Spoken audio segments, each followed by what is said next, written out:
বৃহস্পতিবার সন্ধ্যা রাতে আগরতলা রেল স্টেশনে জিআরপি থানার পুলিশ, আরপিএফ এবং বিএসএফ যৌথভাবে অভিযান চালায়। অভিযানকালে প্রথমে তারা এক বাংলাদেশি নাগরিককে আটক করে। ধৃত বাংলাদেশের যুবকের নাম আব্দুল খালেক ওরফে হাসিন মিয়া। বাংলাদেশের নেত্রকোনা জেলা তার বাড়ি। এই যুবক অবৈধভাবে সীমান্ত পেরিয়ে ভারতে প্রবেশ করে এবং কলকাতা যাওয়ার উদ্দেশ্যে আগরতলা রেল স্টেশনে উপস্থিত হয়।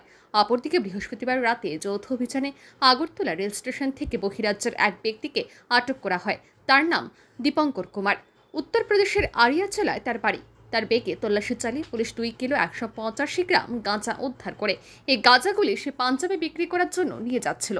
শুক্রবার তার আগরতলা রেল স্টেশনে জিআরপি থানার পুলিশ আধিকারিক এই সংবাদ জানান। তিনি জানান, ধৃত বাংলাদেশি নাগরিক এবং মাদক পাচারকারীর বিরুদ্ধে মামলা গ্রহণ করে শুক্রবার তাদের আদালতে সোপর্দ করা হয়েছে। তাদের জিজ্ঞাসাবাদ করা হবে বলে জানান তিনি। আমাদের আগরতলা রেল স্টেশনে দুটো জয়েন্ট অপারেশন হয়েছে। আমাদের আগরতলা জিআরপি, আরপিএফ এবং বিএসএফ এবং আমাদের যারা সিস্টার এজেন্সি আছে সবাই মিলে। তো প্রথম দিকে আমরা একজন বাংলাদেশি নাগরিককে গ্রেপ্তার করেছি, যিনি ভারতের বর্ডার ক্রস করে আমাদের আগরতলা রেল স্টেশনে এসেছিল এবং রেল স্টেশন হয়ে উনি কলকাতা যাওয়ার উদ্দেশ্য এরকম যে জিজ্ঞাসাবাদে উনি বলেছেন। তো আর গতকালকে আরেকটা আমাদের আগরতলা রেল স্টেশনে জয়েন্ট অপারেশন হয়েছে, যেখানে একজন ড্রাগ পেডলারকে গ্রেপ্তার করা হয়েছে, যদিও ওনার বাড়ি উত্তরপ্রদেশ আরোহা জেলায়। তো আমরা ওনার কাছ থেকে মোট 2.185 কেজি গাঞ্জা আমরা সিজ করেছি, সঙ্গে কিছু ডকুমেন্ট এবং ওনার অ্যান্ড্রয়েড মোবাইলও।